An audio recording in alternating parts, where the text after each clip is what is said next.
Assalamualaikum and salam sejahtera. Saya mulakan pentangan ini dengan pantun dahulu. Melati kuntum tumbuh melata, sayang merebah di pohon cemara. Assalamualaikum mulanya kata, saya sembah pembuka bicara. Saya Amir Hakim Ada Habib Azmi daripada kumpulan 5 yang terdiri daripada saya, Debbie Tupang anak Andrew Emang, Nurul Izrin Sofia binti Imran, Nur Atirah binti Samsudin, Anis Auni binti Roziki. Pembentangan kami adalah mengenai penggunaan ujian dalam bimbingan. Jadi saya mulakan sekali lagi dengan pantun.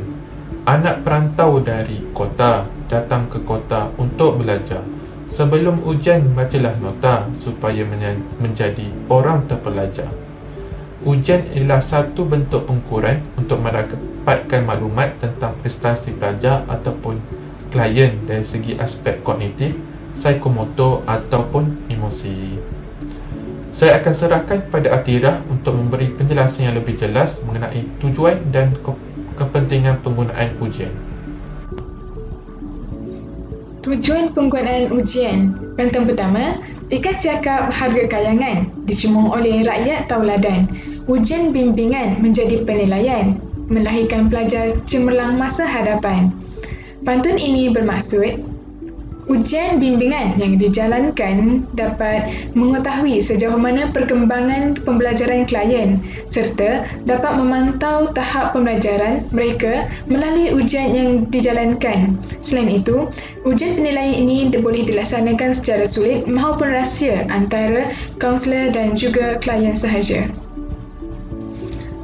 Buah strawberi, buah ceri menjadi santapan si putri. Pelajar mesti seimbangkan jeri agar utuh kecekapan prestasi. Pantun ini menerangkan bahawa ujian bimbingan yang dijalankan dapat mengembangkan dan melahirkan modal insan yang berpotensi tinggi serta seimbang dari aspek jasmani, emosi, rohani dan juga intelektual seperti mana yang terkandung di dalam falsafah pendidikan kebangsaan. Kepentingan penggunaan ujian. Pantun pertama, Cikgu Siti, Cikgu Kaunseling. Orangnya baik sangatlah periang. Jika ada bimbingan dan kaunseling, potensi pelajar terus seiring. Pantun ini menjelaskan bahawa penggunaan ujian dalam bimbingan yang dijalankan dapat mengetahui dan juga menilai keupayaan serta kemahiran pelajar dan juga pengetahuan asas yang ada kepada setiap klien dalam perkara yang diajar. Pantun kedua, sekolah cantik tidak terperi, gurunya elok amatlah terpuji. Kaunselor hebat, bijak bestari, masalah klien dapat dikenal pasti. Pantun ini menjelaskan tentang kaunselor dapat merungkai segala permasalahan yang dihadapi oleh klien serta dapat membantu dan memberi impak yang positif serta berkesan kepada klien.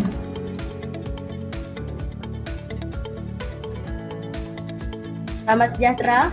Nama saya Debbie Tupang anak Andrew Emang, pemegang nombor metrik AB 2009. Jadi, pantun saya pada kali ini adalah berkaitan dengan ujian pencapaian dan ujian kebolehan. Tumbuh merimbun si pokok maman, tumbuh pula di bawah ampaian. Biasa diguna untuk menilai pemahaman, itulah dia ujian pencapaian. Baba ke kedai bersama nyonya untuk membeli sayur pria. Menilai potensi itulah fungsinya, ujian kebolehan itulah dia. Baiklah, rangkaian yang pertama adalah merujuk kepada ujian pencapaian. Ujian pencapaian biasanya digunakan untuk menilai apa yang telah dipelajari oleh seseorang berdasarkan pemahamannya yang telah diperolehi daripada kursus-kursus spesifik dan juga biasa digunakan untuk membuat penilaian akhir pengetahuan pelajar sejurus saja tamatnya sebuah piawai khusus latihan. Bagi ujian kebolehan pula, ujian kebolehan digunakan untuk menilai potensi pelajar untuk belajar, bukannya untuk menilai sebanyak mana pelajaran yang telah dipelajari oleh pelajar. Ujian ini juga menilai mengenai pengalaman yang diperolehi daripada pelbagai cara melalui penilaian terhadap kesan yang diperolehi daripada pengalaman yang tidak terkawal atau tidak diketahui. Itu saja daripada saya. Sekian, terima kasih. A'udzubillahiminasyaitonirrajim. Bismillahirrahmanirrahim. Assalamualaikum warahmatullahi wabarakatuh. Nama saya Nurul Izwin Sofia binti Imran, memegang nombor metrik CB 2032. Saya daripada program BBT. Jadi insyaAllah saya akan bertemu untuk ujian seterusnya, iaitu ujian kecerdasan. Menilai kebolehan secara umumnya, meramal pencapaian masa hadapan, Kaplan dan Sukarzo penyumbang idea, itulah gerangan ujian kecerdasan. Jadi insyaAllah huraian untuk pantun ini adalah, nama ujian ini adalah ujian kecerdasan seterusnya, dan ia bertujuan untuk meramal masa hadapan seorang individu tersebut, seorang personality diri pelajar tersebut, bagaimana masa hadapan dia. Ia adalah tujuan untuk meramal masa hadapan lah, melihat masa hadapan supaya kita tahu bagaimana pelajar ataupun individu tersebut pada masa hadapan akan menjadi seorang yang bagaimana. Seperti itu. Seterusnya Kaplan dan juga Sukarzo ini adalah mereka yang memberi pandangan bahawa ujian kecerdasan ini bersesuaian untuk dijadikan sebagai ujian yang untuk dinilai lah, untuk mengetahui masa hadapan seorang individu tersebut. Dan ia berlaku pada tahun 2018, tak silap saya. Okay, seterusnya, ujian kecerdasan menjadi pilihan, meramal umum lebih meluas diperbanding dengan ujian kebolehan, bidang tertentu menjadi khas. Jadi insyaAllah untuk huraian pantun yang ini pula, rangkaian ini, di mana ujian kecerdasan ini adalah di antara ujian yang sering digunakan di sekolah-sekolah. Dia menjadi pilihan para guru kaunseling lah. Seterusnya dia boleh ujian ini juga dia boleh meramal secara umum, dan ia lebih meluas berbanding dengan ujian kebolehan yang dinyatakan tersebut. Sebab ujian kebolehan ni dia dilaksanakan dalam keadaan skop yang lebih spesifik dan lebih kecil. Maka bila ujian kecerdasan ini, dia berlaku dalam skop yang lebih meluas dan lebih umum, di mana kita boleh menilai daripada pelbagai sudut kecerdasan tersebut. Kalau macam ujian kebolehan tadi, mungkin dia hanya dinilai dalam bidang-bidang yang tertentu, seperti bidang dalam bidang sejarah, matematik dan juga sains lah. Tapi bila ujian kecerdasan, maka ia menyeluruh dan lebih umum untuk dinilai. Ujian indikator perwatakan unggul. Di peringkat menengah sering digunakan ujian indikator perwatakan unggul, mengenali diri personality idaman sebelum memilih kejayaan yang syumul. Jadi untuk rangkaian ini, huraiannya adalah ujian indikator perwatakan unggul ini adalah yang sering dilakukan di sekolah-sekolah lah, yang menjadi pilihan kebanyakan guru-guru kaunseling di sekolah menengah. Jadi dia bertujuan untuk mengenal pasti personality dan diri seorang pelajar itu sebelum mereka memilih kerjaya yang tepat dan kerjaya yang mereka minat.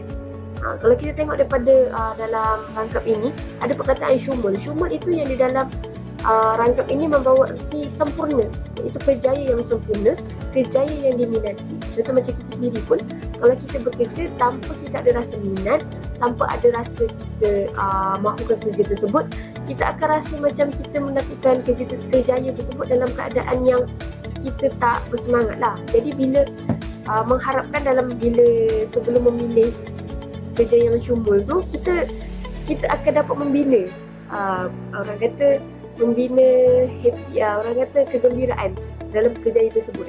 Moga kerjaya yang kita pilih adalah kerjaya itulah yang syumul, yang terbaik, yang tepat, yang sempurna untuk diri kita.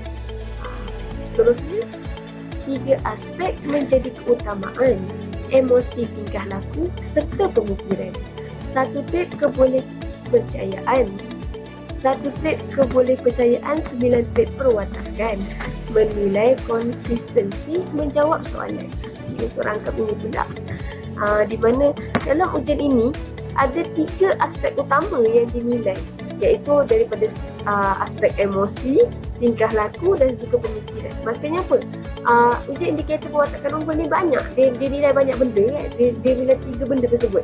Dia nilai emosi, bagaimana emosi seorang itu.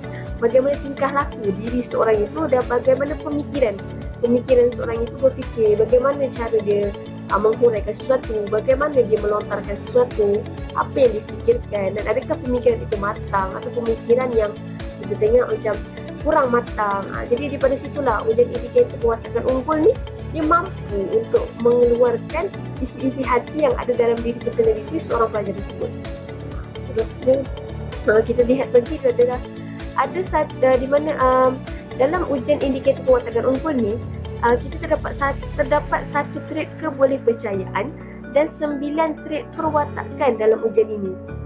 Ia bertujuan untuk maksudnya banyaklah perwatakan yang boleh kita capai, yang boleh kita jadikan target.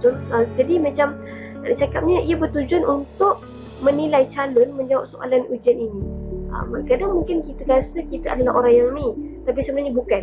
Bila kita lihat kita punya perwatakan tu banyak daripada segi mana, itulah kita sebenarnya. Jadi kerana itu ujian indikator perwatakan unggul ni sering dilaksanakan kerana ia mudah untuk kita menilai seseorang tersebut, personaliti seseorang itu. Jadi insyaAllah itu saja daripada saya. Sekian, terima kasih.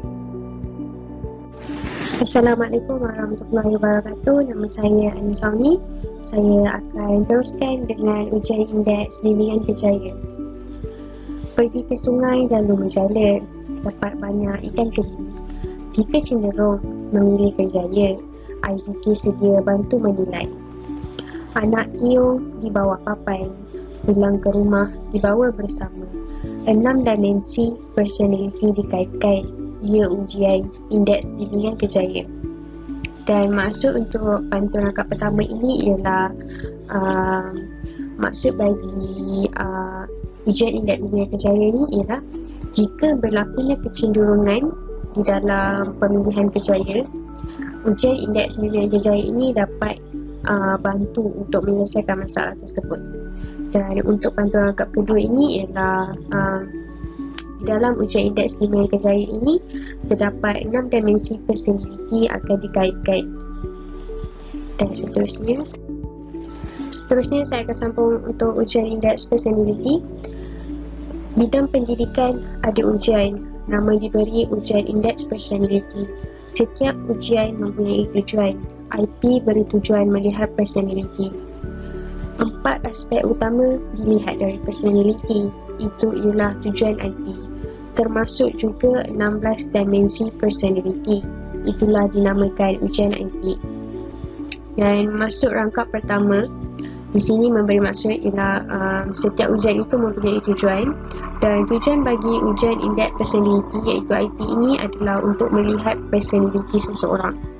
Dan maksud untuk rangkap kedua ini ialah di dalam personaliti seorang itu akan ditekankan kepada 4 aspek utama, iaitu 4 aspek utama dalam aspek memprosesan data, dalam aspek dari hubungan sosial, dari aspek memprosesan keputusan, dan juga dari aspek pengamalan gaya hidup. Dan selain itu juga di dalam ujian indeks personaliti ini mempunyai 16 dimensi personaliti yang menekankan kepada 6 kriteria. Dan 6 kriteria itu ialah jenis perwatakan, cara dan gaya pengurusan perubahan, jenis pekerjaan, cara dan gaya kepimpinan, dan persepsi dan reaksi terhadap stres. Itu saya sebenarnya. Seterusnya saya Amir Hakim akan membentangkan mengenai ujian yang terakhir, iaitu ujian indeks pengurusan konflik. Ujian indeks pengurusan konflik berbeza dengan ujian personaliti. Melihat bagaimana pengurusan konflik berdasarkan gaya, reaksi dan ekspresi. Maksud pantun tersebut ialah ujian ini fokuskan kepada bagaimana seseorang itu menguruskan konflik yang dihadapi menerusi gaya, reaksi dan ekspresi. Pantun seterusnya, ekspresi dan reaksi cara gayanya, perasaan marah, keliru, sedih dan kecewa. Mengurus konflik ada 5 gayanya: persaingan, tolak ansur, mengelak, menyesuai dan kerjasama. Maksud pantun tersebut adalah terdapat 4 cara gaya individu membuat ekspresi dan memberi reaksi terhadap konflik, iaitu marah, keliru, kecewa atau sedih. Selain itu, ujian ini juga mempunyai 5 cara gaya individu mengurus konflik, iaitu persaingan, kerjasama, tolak ansur, mengelak atau menyesuaikan. Itu saja untuk ujian indeks pengurusan konflik. Secara rumusan, penggunaan ujian dalam bimbingan dapat membantu sebersedikit pihak konselor bagi memperolehi dan mengumpul data pelajar atau klien. Itu saja daripada pembintangan kami untuk penggunaan ujian dalam bimbingan.